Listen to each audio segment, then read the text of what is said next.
Hello class, today I am going to teach about the subject Money and Accountancy, class 11, chapter 1st and it part 7. In last video I have taught about the liability, and today we will study about the types of liabilities. First is fixed term liabilities, current liabilities, contingent liabilities. What is a liability? Liability means what we owe. We can say it in other words, being repayable, being responsible to pay for something. Fixed or long-term liabilities are repayable after a long period of time. These do not become due for payment in normal operating cycle of business. Debenture and long-term loan are example of the fixed liabilities. Those liabilities which are taken for a long period of time. We are liable to pay this loan and debenture for a long term. Companies take a huge amount and heavy amount from banks, and the huge amount are repayable by companies to bank. So the amount is called a long term loan or long term liabilities. Second is the current liabilities. Current liabilities are repayable within a year. वो liabilities जो हमको एक साल के अंदर तक में पे करना होता है, that is a current liability. Example is sales tax, income tax that are payable within a year. Trade creditor, bills payable, bank overdraft, outstanding expenses, proposed dividend are example of current liabilities. Third is a contingent liabilities. Are those liabilities which shall become payable on happening a particular event. If any particular event are happening, in that sense we have to liable a person, I have to liable contingent liabilities. If any event does not happen, it shall not be payable. If this event is not happening, then we have to, a company have not payable such liabilities. It is a contingent on happening such event. For example, firm has given guarantee for loan taken by another firm. A firm who take loan and another firm become a guarantor of that firm. One firm shall be liable to pay loan to bank only when the other firm does not pay the loan. When other firm are not liable to pay loan, then the firm become a guarantor. He have a responsibility to pay such loan. The payment of such loan are called a contingent liabilities. जैसे हम लोग क्या होता है, जब कोई भी loan देता है, बैंक लोन देता है, तो दो पर्सन को एक जो पर्सन जिसको लोन दिया जा रहा है, एक दूसरा पर्सन जो एक गारंटर बनता है.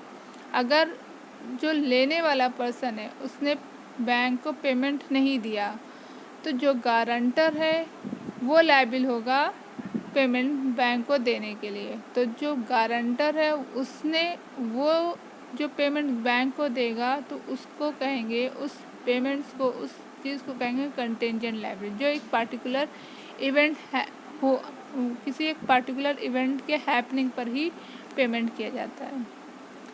Second is other basic terminology is revenue. Revenue means the receipt and income in return received by firm. It is a sum of money received or to be received from the customer, client of business as a result of sale of goods and services to them.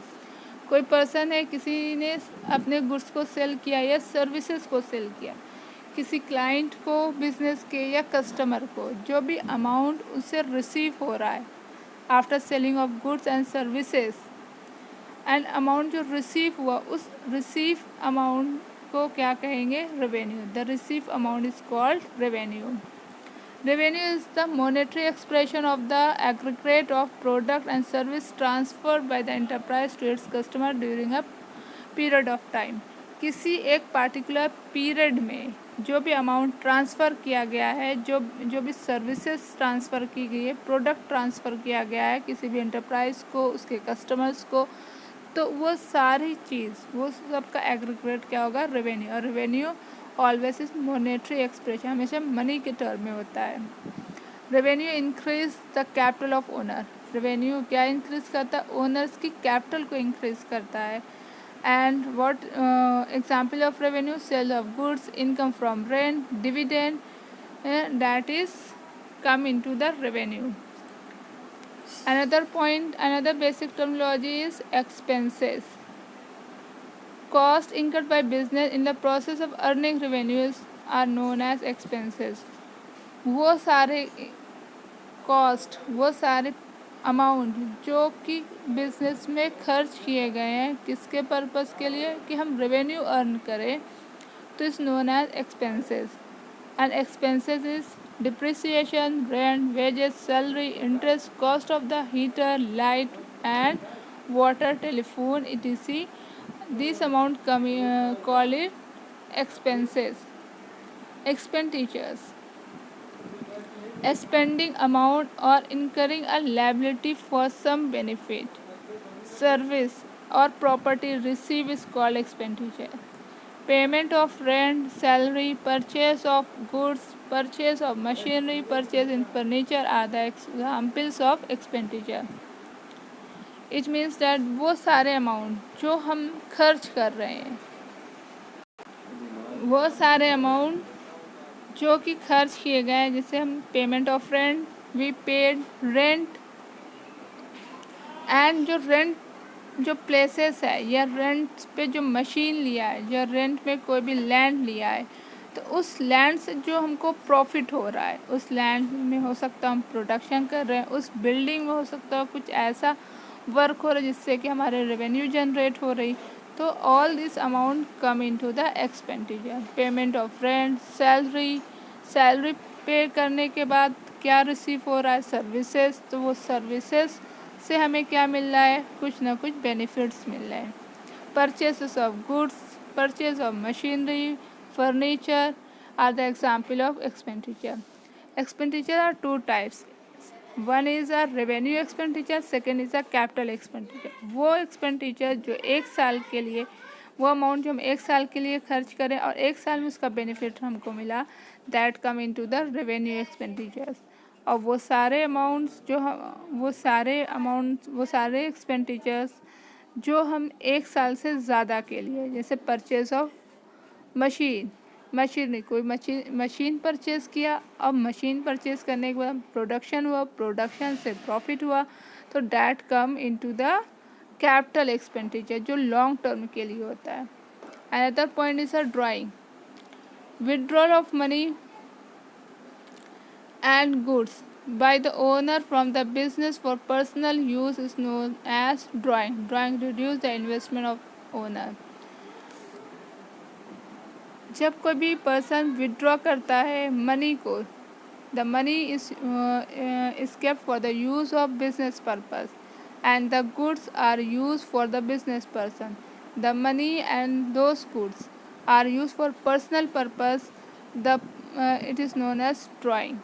उस चीज़ को जो हम personal purpose के लिए, उस पैसे को जो हम बिज़नेस के लिए रखे थे, या उस गुड्स को जो बिज़नेस के पर्पस के लिए यूज़ होता था, उसको पर्सनल पर्पस के लिए यूज़ कर रहे हैं, तो वो ड्राइंग होगा.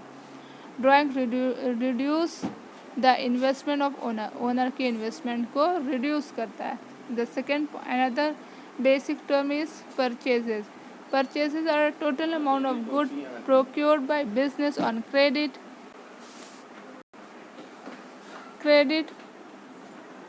and on cash for use or sale. Purchase वो सारे गुड्स होंगे, वो सारे गुड्स के अमाउंट होंगे जो हमने परचेज किया क्रेडिट पर, उधार पर और कैश पे, for use, for business use या for the purpose of cell.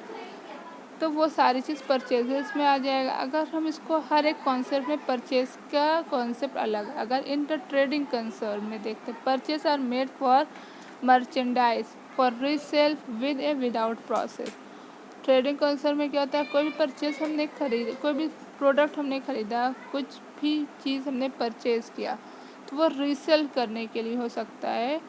And in the manufacturing concern raw material are purchase, raw material purchase किया गया and proceeded further into the finished good, and the raw material are used for production and convert into the finished good, and then these finished good are sold out in the market, in any market.